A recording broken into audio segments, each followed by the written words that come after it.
Hi friends, welcome to my channel. ఈరోజు ఎపిసోడ్లో లహరిని చంపేద్దామని చూసిన వాళ్ళ అత్తగారి నుంచి లహరిని ఎవరు కాపాడారు?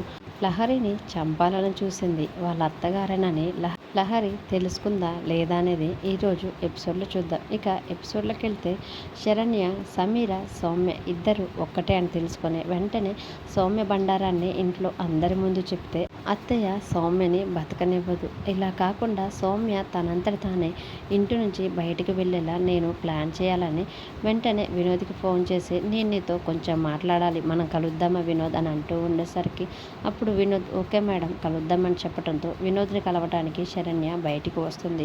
బయటికి వచ్చిన తర్వాత ఇద్దరు ఒక చోట కలుసుకొని వినోద్ శరణ్య మాట్లాడుకుంటూ ఉంటారు. వినోద్, నువ్వు సౌమ్య గురించి నాకు ఇంకొక చిన్న హెల్ప్ చేయాలి అని అంటూ ఉంటే అప్పుడు వినోద్, చెప్పండి మేడం, నాకు సౌమ్య గురించి తెలిసింది మొత్తం మీతో చెప్పాను కదా, మళ్ళీ సౌమ్య గురించి ఏం సహాయం చేయాలని వినోద్ శరణ్యతో అడుగుతూ ఉంటే ఏమి లేదు వినోద్ అని ఒక్కసారిగా తన మనసులో ఇప్పుడు సౌమ్యనే ఇంతకుముందు సమీర అని, సమీర ఇప్పుడు స్పేస్ సర్జరీ చేసుకొని సౌమ్యలాగా వచ్చిందని వినోద్కి చెప్తే ఖచ్చితంగా భయపడతాడు, నాకు హెల్ప్ చేయడానికి ఆలోచిస్తాడు. ఎందుకంటే సౌమ్య అంతలా అతన్ని భయపెట్టింది కాబట్టి. ఇప్పుడు సౌమ్య సమీర ఇద్దరు ఒక్కరైన విషయం వినోద్తో చెప్పకపోవటమే మంచిదని శరణ్య తన మనసులో అనుకుంటూ ఉంటుంది. తర్వాత వెంటనే వినోద్, ఏమీ లేదు, నేను సౌమ్య గురించి ఇంట్లో చెప్దామంటే నాకు కొన్ని కారణాల వల్ల నేను ఇంట్లో సౌమ్య గురించి నిజం చెప్పలేకపోతున్నాను. కానీ సౌమ్య తనంతట తానే ఇల్లు వదిలి వెళ్ళిపోవాలంటే మనమిద్దరం కలిసి ఒక ప్లాన్ చేయాలి వినోద్ అని అంటూ ఉండేసరికి వినోద్ ఏమీ మాట్లాడకుండా మౌనంగా ఉండిపోతాడు. ఏంటి వినోద్ ఏమీ మాట్లాడట్లేదంటే, మేడం నేను సౌమ్య గురించి ఆలోచిస్తున్నాను, తను మళ్ళీ నన్ను నా ఫ్యామిలీని అడ్డం పెట్టుకొని ఏ రకంగా బ్లాక్మెయిల్ చేస్తుందా అనే భయం నాకు ఇప్పటికీ ఉంది మేడం అని వినోద్ శరణ్యతో అంటూ ఉంటే అప్పుడు శరణ్య మాత్రం నువ్వు అలాంటి భయాలేమీ పెట్టుకోవద్దు వినోద్, ఖచ్చితంగా నేను నీకు తోడుగా ఉంటాను అని చెప్పి వెంటనే నువ్వు సౌమ్య నీకు ఎలా పరిచయమైంది, తను నిన్ను ప్రేమించినట్లు ఎలా మోసం చేసి నిన్ను ఎలా వంచింది, ఇలా మొత్తం కూడా మీరు పరిచయం దగ్గర నుంచి విడిపోయి నిన్ను వదిలేసి ఇక్కడికి వచ్చిన ప్రతి సంగతి గురించి కూడా నువ్వు పోలీస్ వాళ్ళకి చెప్పు, అప్పుడు పోలీస్ వాళ్ళే సౌమ్య సంగతి చూసుకుంటారు. ఒకవేళ సౌమ్య మొండికేస్తే మటుకు వెంటనే వాళ్ళ యాక్షన్ వాళ్ళు తీసుకొని నీ విషయంలో వాళ్ళు తప్పకుండా న్యాయం చేస్తారు. అలా చేస్తేనే సౌమ్య ఇంకొక వ్యక్తి జీవితంతో ఎప్పటికీ ఆడుకోదు. అదేవిధంగా పెళ్ళైన ఏ మగాడి వెంట పడకుండా వాళ్ళ చక్కటి సంసారాన్ని నాశనం చేయాలని చూడకుండా ఉండాలంటే మనం ఈ ప్రయత్నం ఖచ్చితంగా చేసి తీరాల్సిందే వినోద్, నువ్వు ఏమాత్రం భయపడకు, నేను చెప్పింది చెప్పినట్టుగా చెయ్యని అంటూ ఉంటుంది. తర్వాత నేను ఈ విషయం మా అత్తగారింట్లో చెప్తే ఖచ్చితంగా మా అత్తయ్య సౌమ్య ప్రాణాలని తీసివేస్తుంది. ఎందుకంటే మా అత్తయ్య గారికి నేనంటే అంత ప్రాణం. సౌమ్య నన్ను ఇంతలా ఇబ్బంది పెడుతుందని చెప్తే మాత్రం ఖచ్చితంగా అత్తయ్య అలాంటి పని చేసి తీరుతుంది. నాకు మా అత్తయ్యని అలా ఇబ్బంది పెట్టడం కానీ బాధ పెట్టడం కానీ సౌమ్య నుంచి మేమంతా కూడా ఇలా బాధపడటం నాకు ఏమాత్రం ఇష్టం లేదు. అందుకనే నీ సహాయం కోరుతున్నాను వినోద్ అంటే ఓకే మేడం, మీరు చెప్పింది చెప్పినట్లుగానే చేస్తారని చెప్పి వినోద్ అక్కడి నుంచి వెళ్ళిపోతాడు.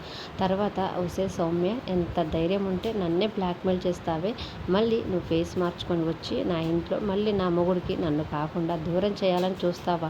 ఇప్పుడు నేను వేసే ఈ ప్లాన్తో నువ్వు ఎలా తప్పించుకుంటావో అది నేను కూడా చూస్తానని శరణ్య తన మనసులో అనుకుంటూ ఉంటుంది.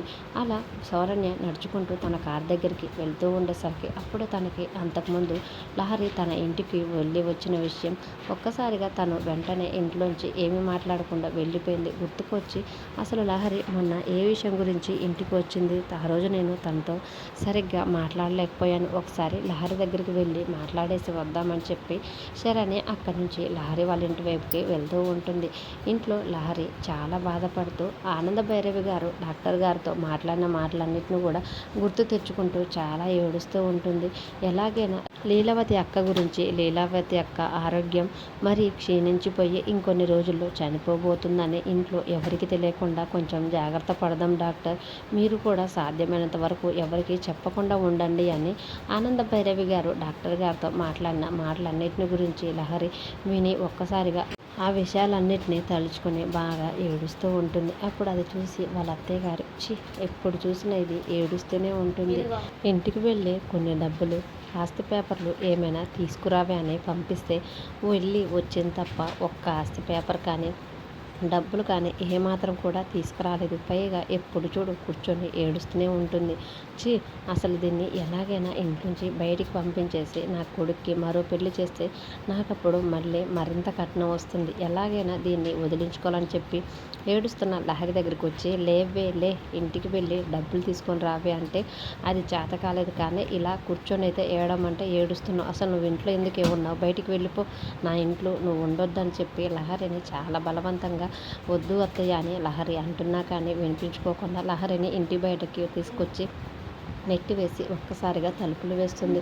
అది చూసి లహరి బాగా ఏడుస్తూ ఉంటుంది. ప్లీజ్ అత్తయ్య, ప్లీజ్ తలుపులు తెరవండి అత్తయ్య, ఇలా చేయకండి అత్తయ్య, ప్లీజ్, ఇప్పుడు నేను కడుపుతూ ఉన్నాను, నన్ను కడుపుతున్న దాన్ని ఇలా బాధ పెట్టకండి అత్తయ్య, ప్లీజ్ అత్తయ్య అని లహరి ఎంత బతిమలాడుతున్నా కానీ వినకుండా సరోజ కోపంగా తన మొహం మీద తలుపులు వేసి ఇంటి లోపలికి వెళ్ళిపోతుంది. చి, దీని పీడ ఎప్పుడు విరగడవుతుందో ఏమోనని పైకెక్కి చూస్తూ ఉండేసరికి లహరి మెట్ల దగ్గర కూర్చొని బాగా ఏడుస్తూ ఉంటుంది. బయటికి గెంటి వేసినా సరే ఇది ఇంకా ఇంట్లోని పట్టుకునే ఉంది. దీన్ని అసలు ఇంటి నుంచి కాదు, డైరెక్ట్ ఏకంగా పైలోకానికి పంపించేయాలని సరోజ తన మనసులో అనుకుంటూ ఉంటుంటే అప్పుడే లహరి మాత్రం నేను నా పరిస్థితి గురించి ఇంట్లో చెప్దామని వెళ్ళేసరికి లీలావతి పెద్దమ్మ గురించి తన హెల్త్ కండిషన్ గురించి తెలుసుకొని వచ్చిన దగ్గర నుంచి నాకు చాలా బాధగా అనిపిస్తుంది. ఇప్పుడు లీలావతి పెద్దమ్మ ఎలా ఉందో ఏంటో నా పరిస్థితి చూడకపోతే అస్సలు ఏమీ బాగోలేదు. అత్తయ్య ఎందుకు నాతో ఇలా ప్రవర్తిస్తుందో అని లహరి అన్నీ కూడా తలుచుకొని చాలా బాధపడుతూ ఏడుస్తూ ఉంటే పైనుంచి సరోజ మాత్రం దీని నెత్తిన ఈ పూలగుండి పడి చనిపోవాలి, కాకపోతే నేనే పూలగుండి నెట్టివేసిన సంగతి ఎవ్వరికీ తెలియకూడదు. అలా ఉండాలంటే నేను నెట్టివేసేటప్పుడు కనిపించకుండా పూలకుండి మాత్రమే లహరి నెత్తిన పడేలా ఏదో ఒక ప్లాన్ చేయాలని అటు ఇటు తిరుగుతూ ఆలోచిస్తూ ఉండేసరికి తనకి అక్కడ ఒక కర్ర కనిపిస్తుంది. వెంటనే ఆ కర్రను తీసుకొని నెమ్మదిగా లహరి తలపై పడేటట్టుగా తాను కనపడకుండా ఆ కర్ర సహాయంతో పూలకుండిని నెట్టే ప్రయత్నం చేస్తూ ఉండేసరికి అది ఒక్కసారిగా పూలకుండి జారి వచ్చి కూర్చొని ఉన్న లహరి నెత్తిన పడబోయేసరికి అప్పుడే అక్కడికి శరణ్య వచ్చి లహరిని ఆ ప్లేస్ నుంచి పక్కకు తీసుకొని వస్తుంది. పూలకుండి కింద పడేసరికి లహరి శరణ్య ఒక్కసారిగా షాక్ అవుతూ ఉంటారు. అప్పుడే సరోజ పైనుంచి అదేంటి దీన్ని ఎత్తున పడ్డప్పుడు ఇది అమ్మ అని అరవకుండా ఉందేంటి, ఏమై ఉంటుందని కొంచెంసేపు అలాగే అక్కడే ఆగి నిలబడి చూస్తూ ఉంటుంది. అప్పుడే అక్కడికి వచ్చిన శరణ్యను చూసి, ఆహా, ఈసారి లహరిని కాపాడింది శరణ్య అన్నమాట అని తన మనసులో అనుకుంటూ ఉండేసరికి అప్పుడు శరణ్య మాత్రం, ఏంటి లహరి, ఏంటి పరధ్యానం, కొంచెంసేపు అయితే పూలకుండి నిన్ను ఎత్తిన పడేది, ఏమంతలా ఆలోచిస్తున్నావు, అసలు నువ్వు బయట ఎందుకు కూర్చున్నావు అని అంటూ ఉండేసరికి అప్పుడు లహరి మాత్రం, అమ్మో, బయటే ఉన్నానని తెలిస్తే వదినకి డౌట్ వచ్చేస్తుంది, ఎలాగైనా కవర్ చేయాలని, ఏం లేదు వదిన, ఇంట్లో ఉండి ఏం చేస్తామని అలా కాసేపు వచ్చి బయట కూర్చున్నాను అంతే అంటే, సరే పద లహరి లోపలికి వెళ్ళి మాట్లాడుకుందామంటే లహరి మాత్రం అత్తయ్య మళ్ళీ శరణ్య వదిన ముందు కూడా తిడుతుందేమని చాలా భయపడుతూ ఉంటుంది. ఏం వద్దులే వదిన అని అంటూ ఉండగానే అప్పుడే సరోజ వచ్చి, అమ్మ శరణ్య, ఎంతసేపు అయిందమ్మ వచ్చి, ఇంట్లోకి రండమ్మా, లహరి నువ్వు కూడా రామ్మా అని పిలుస్తూ ఉండేసరికి ఇద్దరు కలిసి లోపలికి వెళ్తారు. లోపలికి వెళ్ళిన తర్వాత శరణ్య, మీరు మా లహరి చేత ఏ పని కూడా చేయనివ్వట్లేదు, మా లహరిని చాలా బాగా చూసుకుంటున్నారు, మొన్న మీరు చేయించిన గోల్డ్ జ్యువెలరీ కూడా లహరికి చాలా బాగుంది అని శరణ్య అంటూ ఉండేసరికి అప్పుడు సరోజ మాత్రం, ఇది మొన్న ఇంటికి వెళ్ళి నా గురించి బాగానే బిల్డప్ ఇచ్చింది అనుకుంటా అని అనుకుంటూ ఉంటుంటే తర్వాత శరణ్య, లహరి నీ భర్త ఎక్కడ, డ్యూటీకి వెళ్ళారని అడుగుతూ ఉండేసరికి అప్పుడు లహరి, అవును వదిన, డ్యూటీకి వెళ్ళారని చెప్తూ ఉంటుంది. అప్పుడే తన భర్త బాగా డ్రింక్ చేస్తూ ఇంటి లోపలికి వస్తూ ఉండేసరికి అలా వస్తున్న తన భర్తను చూసి లహరి చాలా టెన్షన్ పడుతూ ఉంటుంది. వదిన కనుక సంతోష్ని ఇప్పుడు ఇలా తాగి చూస్తే నా సంసారం గురించి మొత్తం కూడా అర్థమైపోతుంది, మళ్ళీ వదిన వాళ్ళకి తెలిసే చాలా బాధపడుతూ ఉంటారు, వదిన సంతోషం చూడకుండా ఏం చేయాలని లహరి చాలా టెన్షన్ పడుతూ ఉంటుంది. మరి తాగి వస్తున్న సంతోష్ని శరణ్య చూడనుందా? లహరి సంసారం గురించి శరణ్య మొత్తం తెలుసుకుంటుందా? లహరి జీవితాన్ని శరణ్య తన అత్తగారి చేతిలోంచి కాపాడి వాళ్ళ అత్తగారికి ఎలా బుద్ధి చెప్పనుంది అనేది అప్కమింగ్ ఎపిసోడ్లో చూద్దాం. ఇక రేపటి ప్రోమోలో అయితే శరణ్య వినోద్ కలిసి చేసిన ప్లాన్ ప్రకారం వినోద్ పోలీసు వాళ్ళని తీసుకొని ఆనంద భైరవ్ వాళ్ళ ఇంటికి వస్తారు. వచ్చిన పోలీసు వాళ్ళని చూసి ఆనంద భైరవి, ఏంటి బాబు వినోద్, పోలీసు వాళ్ళని తీసుకొని ఇంటికి ఎందుకు వచ్చామని అడుగుతూ ఉంటే అప్పుడు వినోద్, నేను వచ్చింది సౌమ్య కోసం మేడం అని అంటూ ఉంటాడు. అప్పుడు ఒక్కసారిగా ఆనంద భైరవ్తో పాటు ఇంట్లో ఉన్న వాళ్ళందరూ కూడా షాక్ అవుతూ ఉంటారు.